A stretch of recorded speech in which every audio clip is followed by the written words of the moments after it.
En el trajinar de la vida aprendemos muchas cosas, y lo más grande que podemos rescatar los pueblos es el sentir, su forma de vida, sus costumbres, el sentimiento del pueblo aymara y quechua.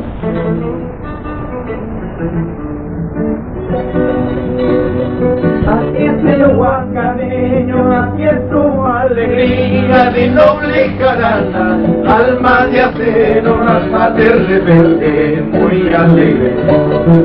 Así es el huancaneño, así es su alegría de noble jarana, alma de acero, raza de rebelde, muy alegre.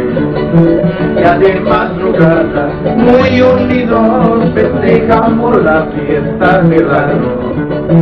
Ya de madrugada, muy unidos, festejamos la fiesta del año. Algo más suave de notas que nacen del Nicurí, algo más suave de notas que nacen del Nicurí.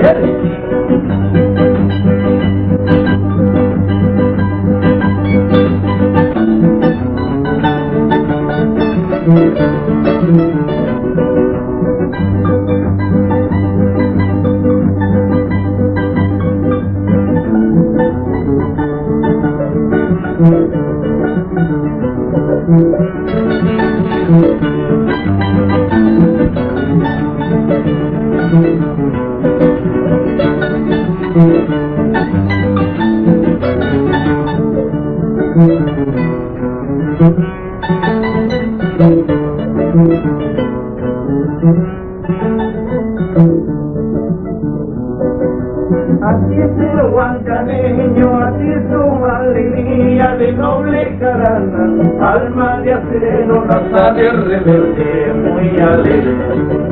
Así es el huancaneño, así es su alegría de noble jarana, alma de acero, raza de rebelde, muy alegre. Ya de madrugada, muy unidos, festejamos la fiesta del agro. Ya de madrugada, muy unidos, festejamos la fiesta del algo. Algo más suave de notas que nacen del Nicurí, algo más suave de notas que nacen del Nicurí.